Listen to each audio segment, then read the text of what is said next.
The long-term damage to the economy, because so many small businesses have been sacrificed, it's going to stay with us for a generation. I couldn't think of a worse way of trying to approach the issue of income inequality. I can't go to my local store, but I can go to Walmart. Workers in the economy have gotten a flavor for what $24 extra $100 a month feels like. They're like, I like this universal basic income. Let's get some more of it. You take 2 or 3 years off in the middle of your career, you're not getting back onto that same trajectory you're on. They haven't been able to hit the 2% target in the first place. They have the army, they can force you to use their currency. Well, no, they can't. Like if people don't trust. And they can't escape poverty. Financial illiteracy is so rife in this country. Just put me in a cage and give me a steak once a day and like I'm good, right? Like a lion. You have generations of people who feel like they're stuck in this loop. If you're talking about the end of the dollar, it's a much bigger discussion. If enough people opt out with their money, it makes a big difference to the Fed. Had we not gone down that rabbit hole, there might have been a way to normalize monetary policy. Hey everyone, welcome to another episode of the Market Disruptors show. Today I'm sitting down with Danielle DiMartino Booth. She is the CEO and founder of Quill Intelligence, former Federal Reserve insider, and the author of the book Fed Up.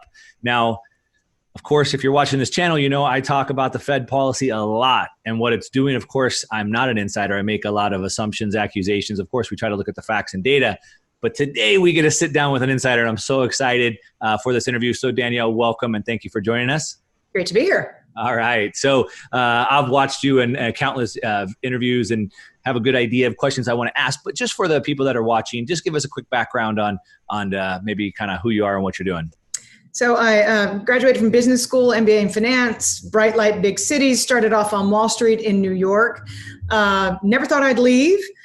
9/11 came and went, and the firm that I worked for got bought out by a Swiss investment bank, which was very quiet and boring. So after 9/11, I met the man of my dreams, moved down to Texas. I had gotten my second master's in journalism at Columbia when I was working on Wall Street.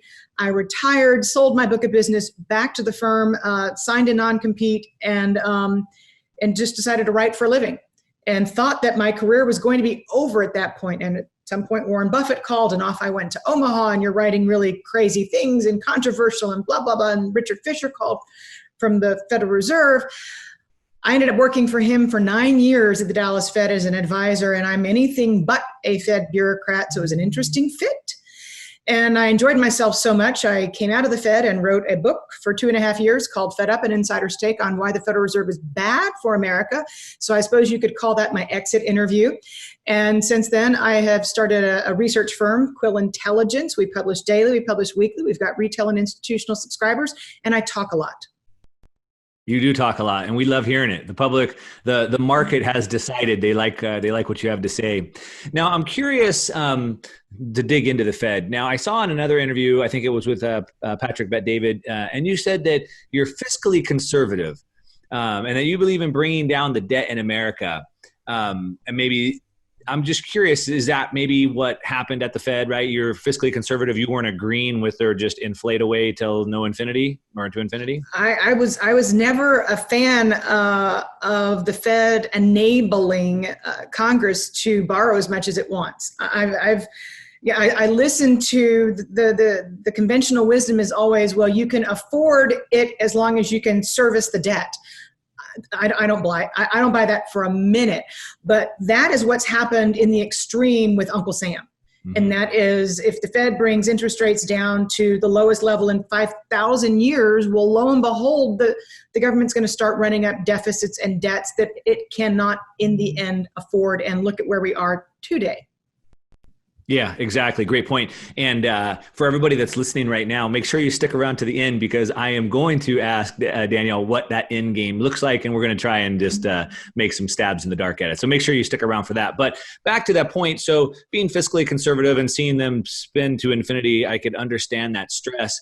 I'm curious just what your viewpoint is, just maybe generally on the Fed itself. I mean, from my viewpoint, it seems that they're kind of responsible for a lot of the problems that we have through this endless money inflation, debasement, et cetera, right? Purchasing power has gone down, debt levels have gone up. Inequality, the list goes on. Yeah. So so specifically about income inequality, I believe that the Fed policy has been a major factor in the income inequality. Do you see that? Yeah, I do. And it's not only about quantitative easing and injecting liquidity into the system. It's also about indexing. And the whole idea of the Fed putting a floor under markets, which started with Alan Greenspan in 1987, in the weeks and months that followed the Black Monday, the crash of 1987, he went so far as to allow the New York Fed Markets Desk to inform Wall Street bond traders ahead of Fed moves to inject liquidity into the system. So that was kind of when moral hazard was born, when the Fed put was born. And it's just gotten to be bigger and bigger and bigger over the years. But what's come out of this is this idea of don't fight the Fed. And what Don't Fight the Fed has done is it's fed this huge indexing industry, because you don't need to pay for active managements when a monkey or Dave Portnoy, take your choice, can simply throw darts at a wall and make tons of money because they own anything and everything and it all goes up. But what's actually happened in the background, the S&P 500 recently hit an all-time high and we exited from the bear market and there were fireworks going off. If you took out the S&P 5, then the stock market was down about 3%. Mm-hmm. So, but to the point of the Fed and income inequality and don't fight the Fed and indexing, if you don't fight the Fed and you put your money in the Vanguard S&P index fund, then you're just going to make sure that the biggest companies get bigger. And when big companies get bigger, what they do when competition comes along is they eat it. And anytime there's an innovator, you can speak to the people who sold, I think it's Instagram, and they thought they were really wealthy when they sold it to one of the big five, right. But they realized a few years later that instead of multimillionaires, they could have been billionaires, right. But they didn't. But what's happened, because the Fed makes the biggest companies bigger and because the Fed fosters monopolization of the US economy, it ends up stifling innovation. It ends up killing the ability to be an entrepreneur, and you take the wind out of the American dream of anybody being able to start a business and become successful, because it's much harder to do if you live in a monopolized economy, which is something that the Fed has fed.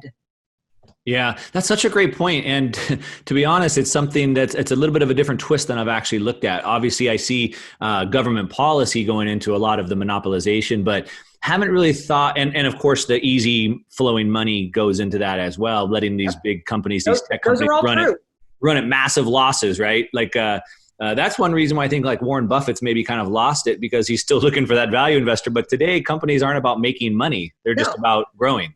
Right? And that's the thing, if the Fed and its current policies, and people think that zombie corporations are something new. Prior to the pandemic, 14% of companies in America were zombie corporations. So the Fed has been fostering keeping dead wood alive, keeping non-productive entities in the economy. The Fed's had a great track record of doing that for years. Post-COVID, it's popped up to 20% of companies because the Fed's been so aggressive at keeping companies that should go out of business alive by putting more debt on their balance sheet yet. But there's something beyond the zombie, the danger of creating all of these zombies and the fact that it's going to suck productivity out of future growth and hold back the ability to create jobs, because you're keeping companies in the industry when, if they came out, innovators could enter. But there's something that even goes beyond that when it comes to zombie corporations, and that's that if you pile on so much more debt onto these companies, pay attention when you read Chapter 11 headlines. Pay attention when you see bankruptcy filings today. More often than not, you're seeing companies go straight from filing to liquidation. And that's the difference, that having way too much debt such that you need to file Chapter 11, and having so much debt that there's no value that you can carve out in the end that saves jobs.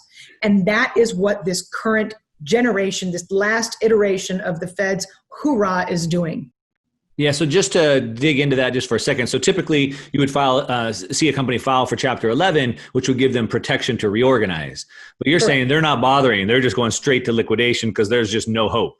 There's no hope. And because there's so much more debt than there would have been otherwise had the junk bond market not been kept wide open by the Fed to keep them alive when they otherwise would have had to restructure. The more debt you pile on, the less value you can extract in the end. Yeah, and that's been my argument. Creditors. Yeah, that's been my argument, with this whole, just picking out airlines, for example, which I know you have views on the airlines, but, everyone's like, oh, we can't let them go bankrupt. And it's like, well, we need to protect the jobs and this and that. And it's like, well, just because they go bankrupt doesn't mean the jobs go away. They just get reorged, right? And they get rid of the debt. Exactly. And now they're a lean, mean company that can grow again.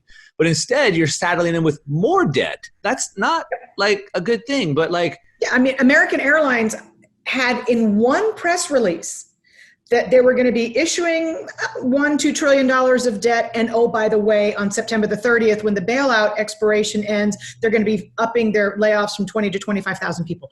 Who puts that in the same press release? Yeah, the nerve of these people.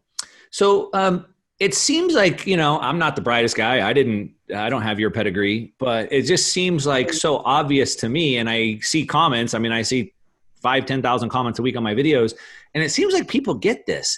Would you say that the Fed policy to do this is they're completely just missing the picture, or they know what they're doing, but they're doing it anyway? I think it's the latter. I think that Jay Powell has seen the whites of the eyes of how big of a monster this credit is, and he's scared. I tell this story all the time. General Electric debt was downgraded. Halloween 2018, 14 days later, junk bond issuance shut down in the United States for 41 days. The collateral backing exchange traded bond funds was trading by appointment only, and there was a huge liquidity issue, and there was the risk that systemic risk was going to be unleashed.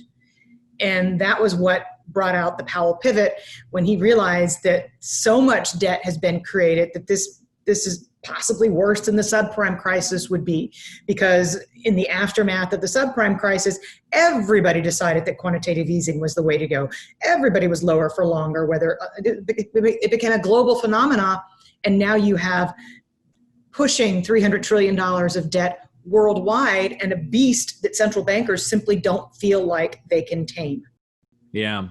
I really want to dig into that $300 trillion debt balloon that constantly has this big hole in it. But before we do, I just want to jump back into the Fed policy a little bit. So recently, Fed Chair Jerome Powell came out and said that he did not believe the Fed policy created inequality.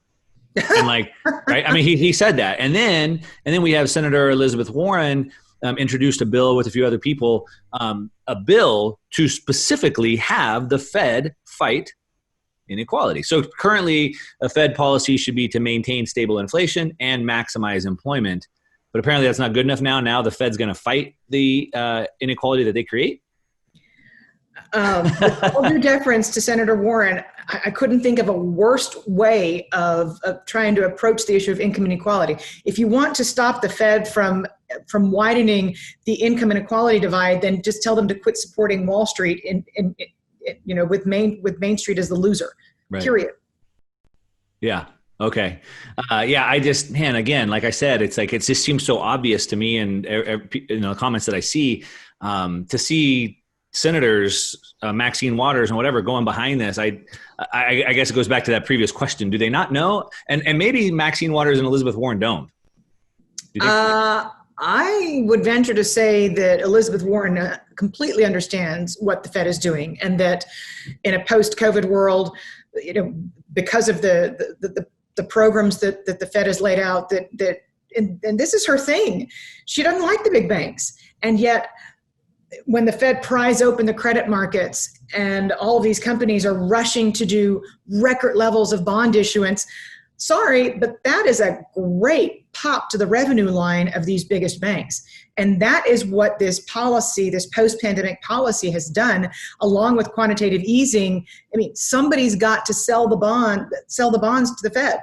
Somebody's going to make money on that. Somebody's going to help these companies issue record levels of debt. They're going to make big fat investment banking fees on that. We wonder, with all these credit loss provisions, why the banks aren't doing worse. Well, it's because the Fed is effectively subsidizing them with policy. That's what Elizabeth Warren should be concerned with. Right.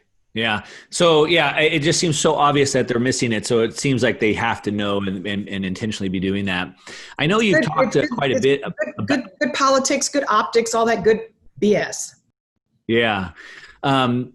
Yeah, I mean, it's apparent. Well, it seems apparent that they're really trying to help out the buddies, right, and not Main Street Joe. But I've seen, you've talked quite a bit about the pandemic, and you just mentioned it as well. I don't want to dig into the pandemic per se, but the economy post pandemic, or during pandemic or post pandemic, and what's your view? I know we seem to have a V-shaped recovery in the markets, but the economy ain't having no V-shaped recovery, right? I've seen you recently say maybe a W, maybe it's an L, I don't know. But what do you see about the economy kind of moving forward in this post-pandemic world? Well, I think that, and I don't mind being a little bit controversial about this. I think had we had a uniform national mask policy, that the economy would be in a lot better place. It was finally forced on the state of Texas, where I live, and lo and behold, we've got the hospitalization rate down, smaller businesses are reopening, people feel safer going out. It makes a huge difference.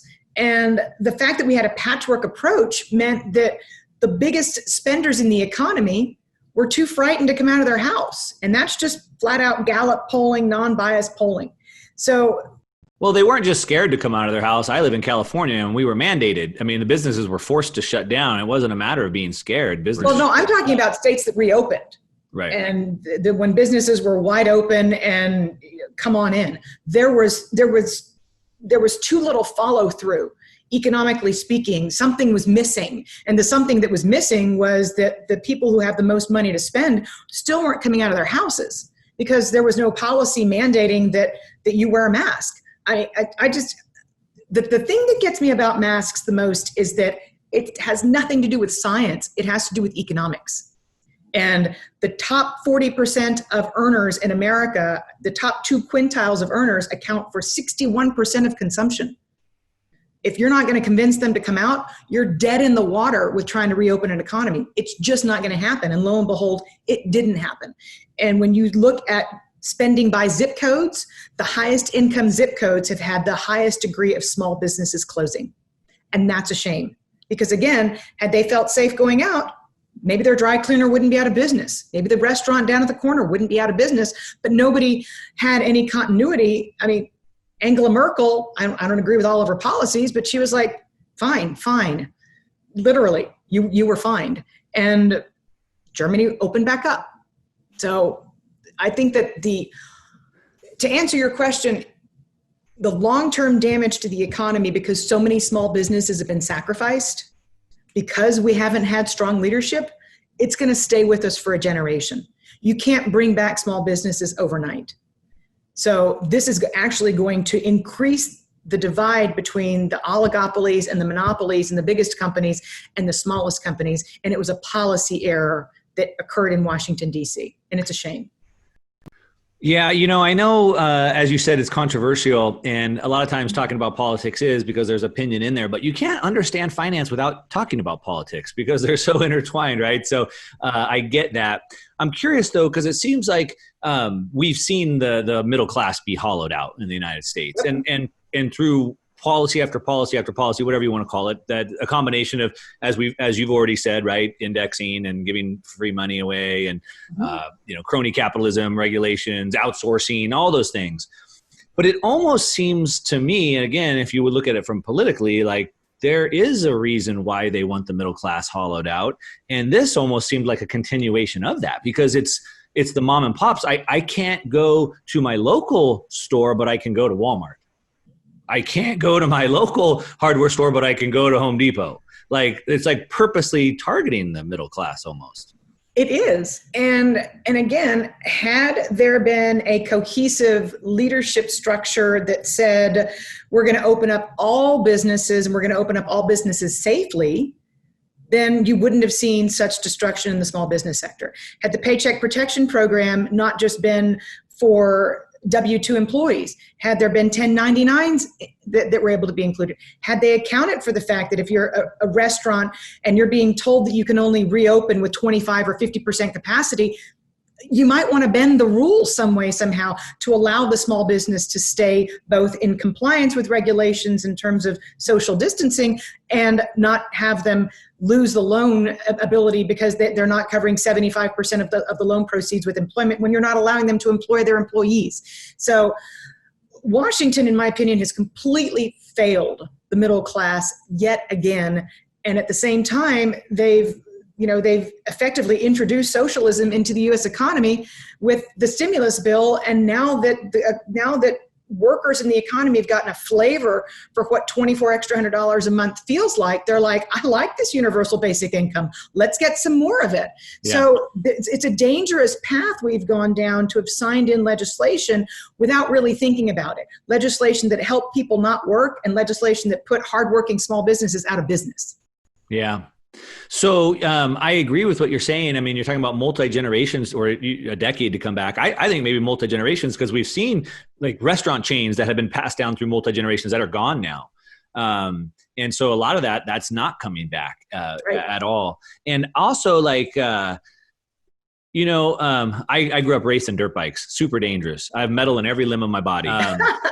It's one thing. Three boys. I'm happy they didn't take that up, even though one of them flies planes. Anyways. Yeah, I mean, it's one thing that's helped me with investing because I'm not afraid of the risk, but it's also I've made a lot of money, I've lost a lot of money. But my point is my doctor would always tell me stay off of it. So I go there and I'm like, hey doc, my ankle kind of hurts. I'll stay off of it. But like, hey, I got to go to work. I can't just stay off of it. So I thank you for your opinion. But I understand there's a bigger picture that I have to look at. I can't just look at the medical. And we did kind of look at the medical, but we didn't take in all the other ramifications of that, right? And so like you're talking about business shut down. Well, that changes the trajectory of multi-generations. And even today, right? Kids can't go back to school. Parents are quitting their job. You take 2 or 3 years off in the middle of your career, you're not getting back onto that same trajectory you're on. And then your kids aren't going to be on the same trajectory, right? That's right. It trickles down and it's a real crying, dying shame. It truly, truly is. Again, there was a way to safely reopen the economy. If you look at certain countries in Asia that have been scarred by prior pandemics, they never shut down. The restaurants just said, oh God, look, it's another pandemic. They got rid of half the restaurants. They got rid of half the tables inside the restaurant. They just put them in the back. They socially distanced. They put their masks on. They did not close their economies down.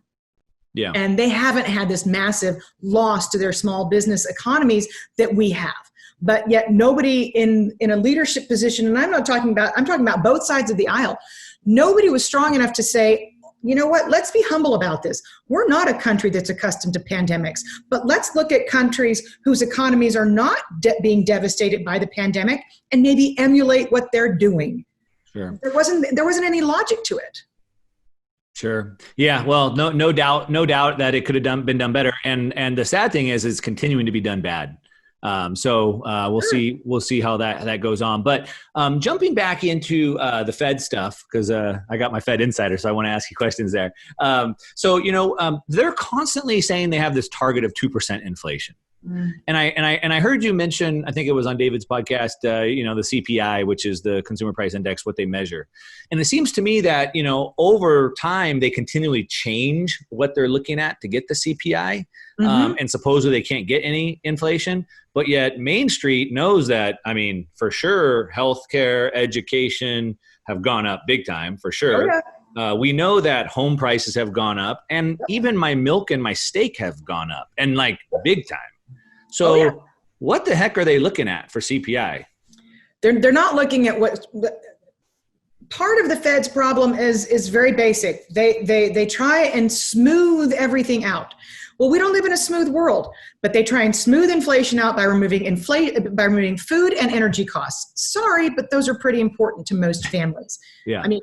When I've got all 4 kids in the house, we drink a gallon of milk a day. I can tell you exactly. $4.59 down at the store for the gallon. Yeah. Period. And it was $3.99 a few months ago. So, but the Fed excludes things so that they can keep things, that they can smooth out their models. In addition to that, the Fed does not use the CPI.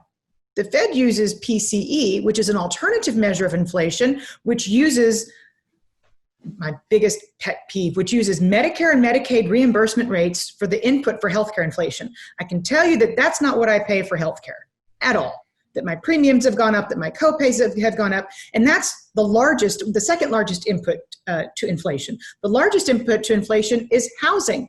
And they impute inflation some way, somehow. That has, again, zip to do with what you're actually spending in the real market. So by understating inflation, which is infuriating, they can hide behind that target and say, as long as it's below 2%, we can keep the printing press going. I seen them say recently, it was one of the smaller Fed bank chairs, I forget which one, but he said they're going to, quote, let it run hot. Right. So like they're going to go, instead of like tapering down as they're getting close to the target, he says they're going to run out hot to 2%, which means they're going to way overshoot their goal, which if they're looking at overshooting 2%, what the heck does that mean for us? Right. Well, look, they haven't been able to hit their target in the first place. They haven't been able to hit the 2% target in the first place because they know that they have a manipulated metric. So for them to say that they're going to let inflation run hot is simply code word for saying we're never going to stop printing money. If it does creep above 2% by some miracle with, I don't know, all these people losing their jobs, companies losing pricing power, disinflationary pressures building up in the background, but somehow they're going to let inflation run hot. I mean, it's as if these people live in a different planet. Right. But they need the inflation. They want the inflation, right? I mean, they, not we, but they need the inflation in order to keep alive. It almost seems like the minute they stop printing, the whole system collapses, right? And they have now so much debt, they have to continue to inflate it away. Is that correct? They want inflation to inflate away the debt. Right. But at the same time, if they truly had higher interest rates, this whole house of debt cards would it would implode under the weight of whether you're talking about a household's debt service or a corporation's debt service, an inability to refinance, or for God's sake, Uncle Sam's, what the interest expense of the country would be if we truly had normalized interest rates as you think about it. Inflation is actually the Fed's worst damn nightmare. But again, when you purposely understate it, then you can hide behind it and ignore asset price inflation and ignore food price inflation and just keep the game going. Right. But I saw you mention before too that, by doing this, the Fed has basically destroyed price discovery. Mm-hmm. Now, do you see that as only destroying price discovery in the financial sector, or like money or price discovery across everything? No, I was really referring more to stocks and bonds, and but those are critical cogs in the system. I mean, there was, before the Fed stepped in and intervened in the investment grade bond market and even in the junk bond market, as a trader, you knew that the value that you were getting. You could assess what an investment should be. Every time a price agnostic buyer enters a market, your price discovery is shot to hell. Yep. I mean, if you want to extrapolate that to the real world, private equity-backed investors swarmed into certain inland empire, Phoenix. They went into certain markets in America and bought up prices without even inspecting the homes. And lo and behold, today we have home prices that are too high. Mm-hmm. And they started this cult of investing in homes. And that is something that I also leave at the foot of the Fed, because if money is so cheap for so long, investors are going to find new and exciting and different ways to come in and destroy price discovery in real markets that affect households as well. Yeah.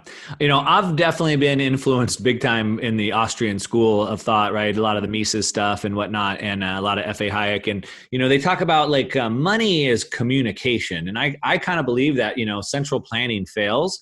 And so how do you organize 330 million people?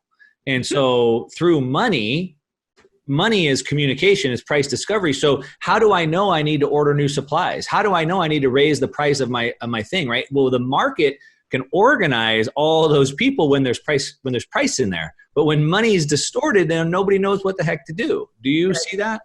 And that is also the case when it comes to companies, the ease with which companies can access borrowing as well. And so they end up taking on more debt than they should because they think that and then all of a sudden when you have a recession come along, poof, they're gone. Yeah. So no, the ability to run businesses at the most fundamental level, to your point, depends critically on true price discovery.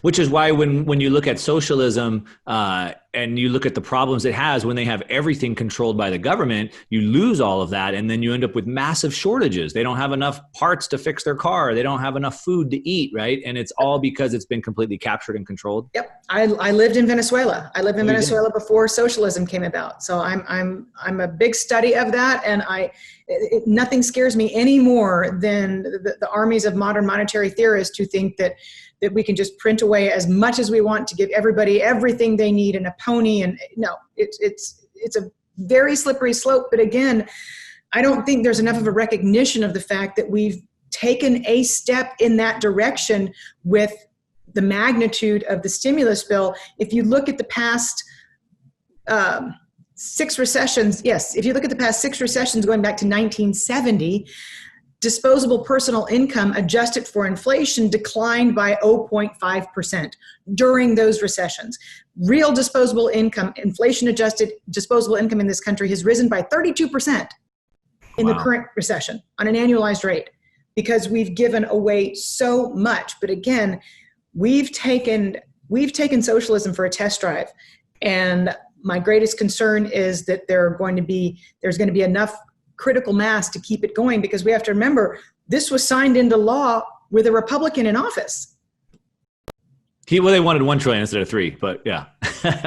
I'm the one thing that I kind of look at, and of course, I mean, I see the same thing, and like Bernie Sanders, the first guy running on an open socialist platform, but I don't look at it as like a defining moment. We were capitalism and now we're socialist, right? It's always like a blend. And so it's like, we're part socialist, we're part capitalist. And people point to, some of the Nordic countries and say this is the same thing, but everyone's kind of like a blend. And it seems like maybe, and you can speak to this because you've been there, but maybe Venezuela was way more socialist. China had started to become a little more capitalist, right? We've seen that.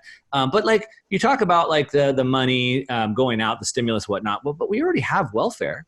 In California, if you were to before pre-pandemic a year ago, if you were to collect all the welfare benefits that are available to you, I think it's like almost $40,000 a year. Mm-hmm. Hawaii was the highest state in the nation. I think it was like $60,000 a year, and that's no taxes. So like we're already kind of had a socialist nation, I would say, right? We, I like to say that the past 10, 15 years, because of Fed policy, because of interest rates at or close to the zero bound, that we've had the stealthiest expansion of the social safety net since FDR was in office. People just haven't paid attention to it. And again, borrowing costs at artificially low levels bring about all manner of sins, and we've seen them. We're more aware of them today, but this has been going on for a very long time. Yeah. Now, I know I want to start wrapping it up here, but for everyone who's still listening, we're going to dig into the inflation versus deflation debate, or not debate, but the conversation. But before we get into that and where this end game is, but before we get into that, talking about deflation, you had mentioned how technology has improved things. And now with post-pandemic, people working from home, streamlining things like that, technology is and should be deflationary, right? We make things easier and it's deflationary. And for me, it seems like deflation is a really good thing. Like, do I want my dollars to buy more things in the future or less, right? The Keynesian system has taught people that we need inflation. Where do you sit on that? Do we need inflation or is deflation good? Well, we don't need deflation in our earnings, that's for sure. And that But if they purchased more, it's always purchasing power, right? It's always purchasing power, yes. But you're talking about utopia. You're talking about people with no debt. So, but that's always the argument, right? Well, we need inflation because of debt. Well, what if we weren't a debt addicted world? If we weren't a debt addicted world, then we wouldn't care about deflation at all. I mean, right. that is utopia. I mean, I personally, I had a mortgage for a while, and I lost sleep every single night until the mortgage finally went away. But not a lot of people think like me. And we are a debtor nation, and we have ingrained into society the idea of borrowing and living beyond your means. This is one of the things that has to be expunged, or our fate as a nation is at risk. Yeah. So having lived in Venezuela and seeing that kind of firsthand, where do you see us on that scale? Do you think there's hope? Well, now, I was in Venezuela the summer before Chavez came on and really socialism started to get going. And I will tell you that, and again, capitalist, total conservative right here, completely. But I will tell you that the level of poverty that I witnessed and the level of homelessness, and but the time I spent a few months living there, I left, this was prior to all of the knowledge that I have today about economics. But just as somebody observing what was going on, I knew that the environment was right for somebody to come up and try and help the people. And if there's enough suppression that goes on, then you end up with a big enough groundswell to bring about a change in an economy where it's not the balance that you describe, but something that swings too far to the left. Yeah. We certainly don't want that. But and again, that is why I think it's so critical that education reform and reforming the Fed be pursued, because ultimately the country pays the price if you allow the income inequality divide to get completely out of hand. And there is concern for that right now. There is talk of mass homelessness in our future. There already is mass homelessness. I live in California, man. Well, you live in California. Everywhere. Last time I was in Los Angeles, my children they'd never seen anything like that. But when you're talking about a world, a decade in which Fed policy made it for every real estate developer, the only way that they could make the math work in a zero interest rate environment was to build luxury units. So now we've got a bunch of high rises and beautiful condos that nobody can afford. Yeah. And the only thing that home builders built for a decade were luxury homes. So there's an argument to be made for the Fed having made housing out of reach. You don't want to be working in a hospital downtown or in a hotel downtown and have a 2-hour commute. Right. You can't find an apartment that's a reasonable rent. So again, this is not how economies should work. But when you artificially repress interest rates, it's exactly what's happening. Yeah, and I've made the argument. I think it's maybe a pinned tweet on my Twitter thread is real economies make real things, and we've financialized the economy. So that's our big thing is like finance, and everything's gotten into. During the real estate boom, what were we doing? I mean, what was productive about building all those homes and all those mansions? I mean, we came out on the other end of it. There was demand for those homes because the price signal was wrong.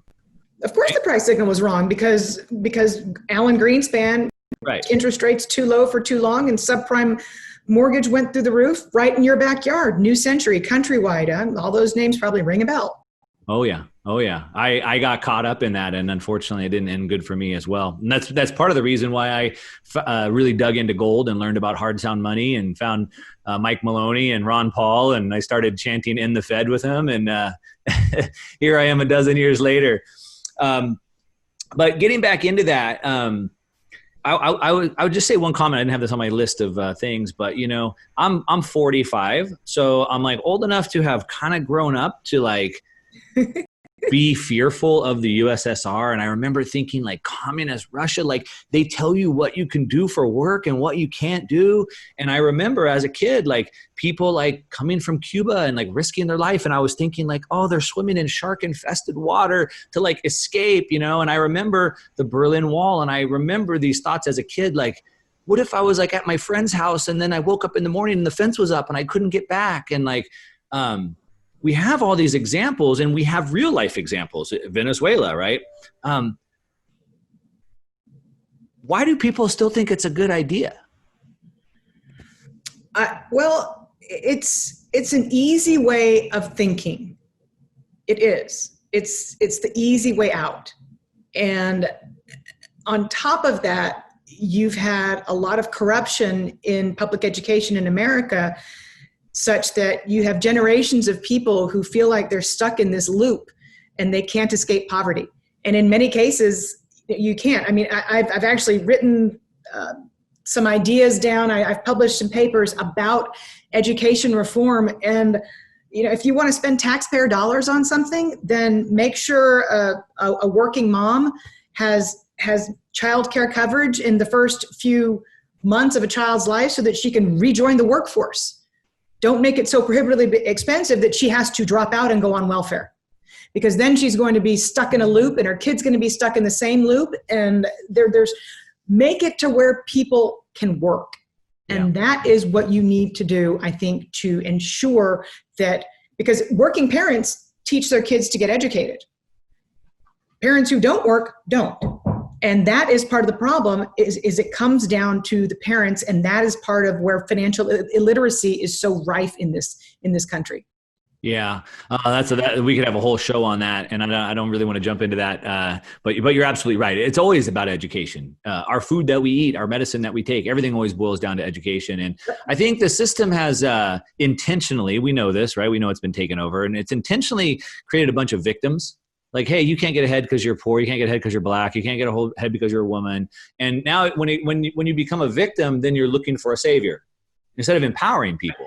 Right. And so, I mean, just that little minor shift. And I just had this thought, this like analogy, and it's like, right, if the state is going to keep us safe from every virus and every sickness and every poorness and all these things, well, like, shoot, just put me in a cage and give me a steak once a day and like, I'm good, right? Like a lion, I guess. Like, I won't roam the plains because that's a hard life on the plains. Sometimes I don't eat. I have other animals and hunters that try to kill me. So put me in a cage and just give me a steak every day and keep me safe. Like, and that's kind of like where people are at, right? Anyway, that's a whole nother conversation, but let's jump back into this. I know we're going to wrap it up here.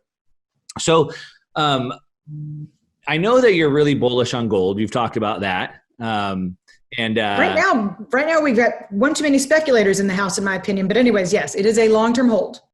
What do you mean by that? Warren Buffett jumping in? No, I don't think he's a speculator. I think Warren Buffett jumping in is a reflection on the fact that there's nothing of value to buy out there right now because prices are so distorted. No, I just mean that it feels like there's been a lot of hedge funds, a lot of fast money has moved into precious metals of late. But you're always going to have that at certain times in economic cycles. Sure. But I would say, you said it's just a long-term hold, right? So we see Fed can continue to print money. Interest rates are probably going to continue to be held low for a really long time. Why hold bonds that are going negative when I could just go to gold, right? So there's like this. Actually, my long maturity bonds have treated me very well. I still have those too. So. Well, if you're locked in, I'm talking about like treasuries, you know what I mean? Like treasuries, I'm going to get 1% or 0.5%, but adjusted for real inflation or whatever, it's like, it's a negative. What are your thoughts on Bitcoin? I think Bitcoin is kind of the young hip crowd's gold.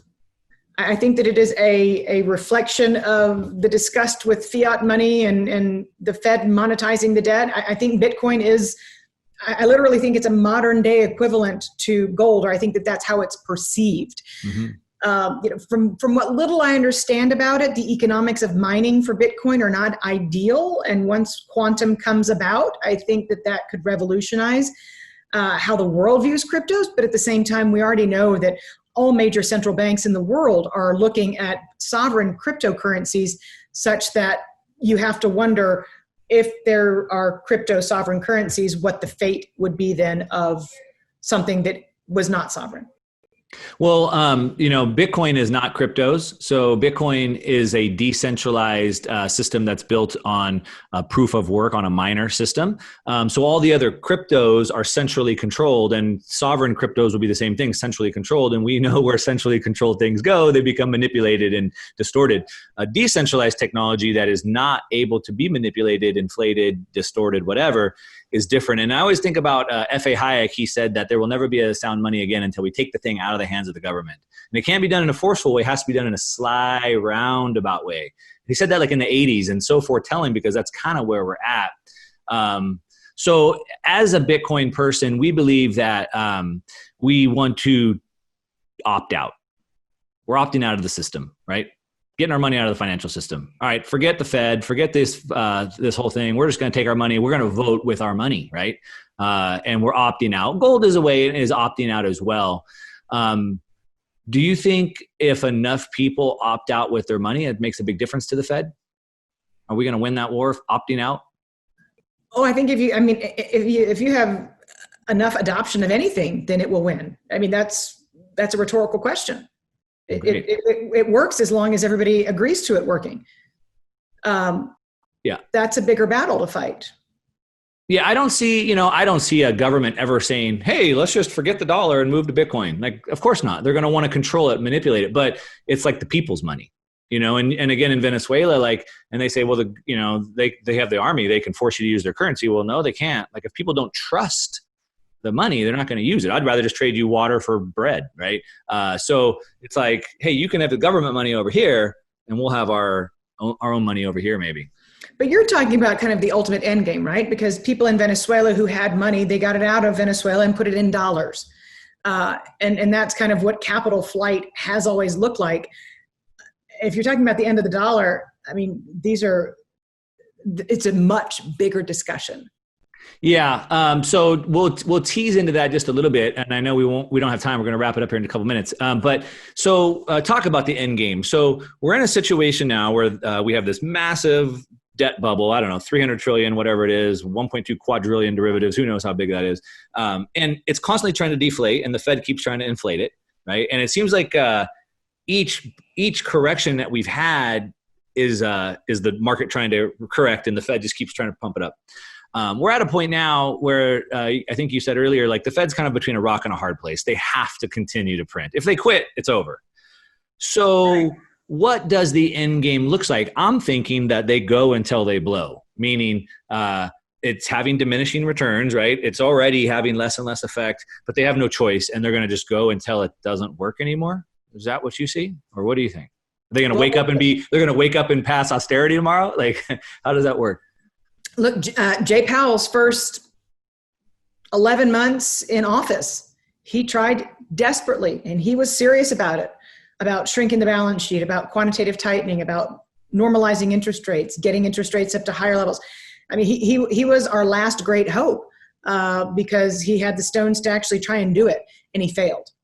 And so, well, he tried, right? He tried, but then he tried. His again, before the credit market instructed him that if he kept about the business of tightening, it was going to blow up to kingdom come, and that he better back off.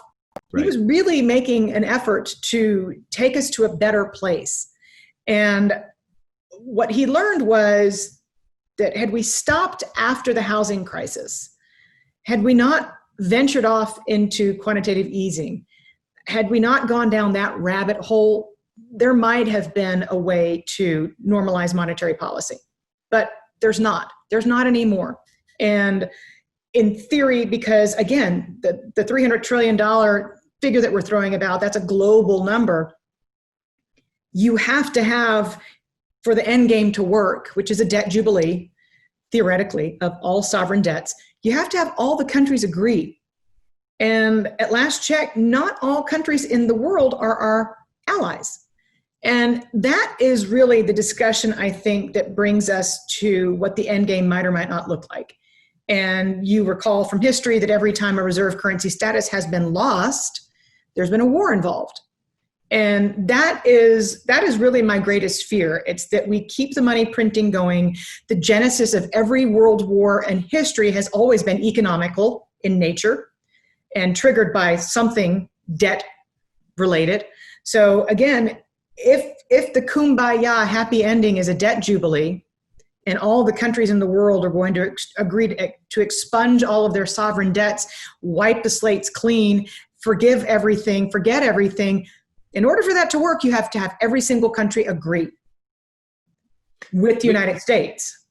Which I would agree would be almost an impossible task. However, after seeing what's happened with COVID, with every country in the world locking down, all of a sudden I think maybe it could happen. But I guess if we, the debt jubilee, that's a big thing. But also like mom and pops own treasuries. Do they want that wiped out as well? No. Look, there is nothing. There's a good reason that debt jubilees are in the Bible. It's not really a feasible modern. You would have to have a debt jubilee just for the sovereign, and that would be tricky enough given the fact that mom and pops do own treasuries. And again, the reason I bring up other countries is because other countries own a ton of treasuries. Again, right. Everybody would have to agree, and you still wouldn't be able to have a debt jubilee in the private debt markets. It's impossible. Right. So I'm only talking about one sliver of the pie, and not talking about household debt, and not talking about corporate debt, not talking about financial debt. Yeah. Yeah. So the sovereigns all get off the hook, but we still have all the debt. Great. That's what I'm saying. There's no elegant out.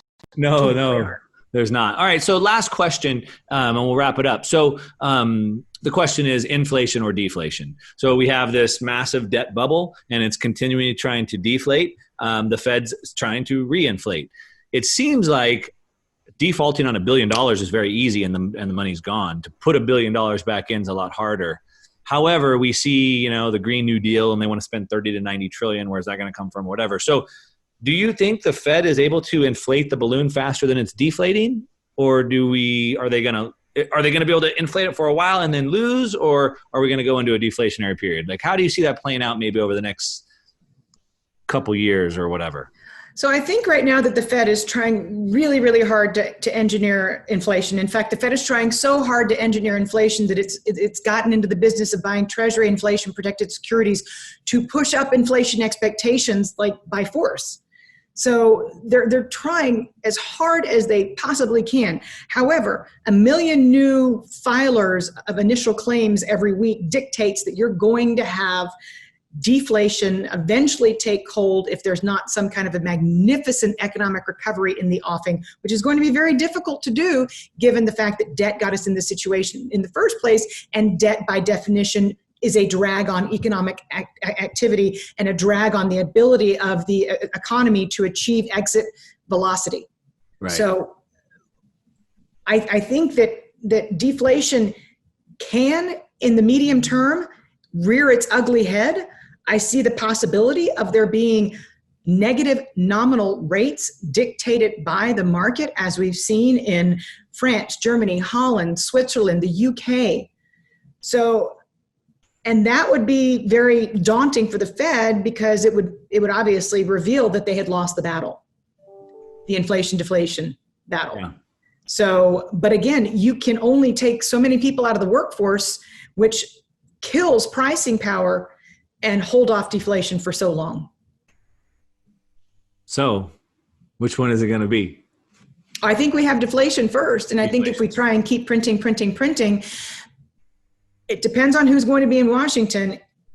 If they ever change the Fed mandate and allow the Fed, instead of buying treasuries in the secondary market, to actually buy treasuries at auction, such that the Fed is basically, the Fed's liabilities are legal tender, then you can flip the mother of all inflation switches.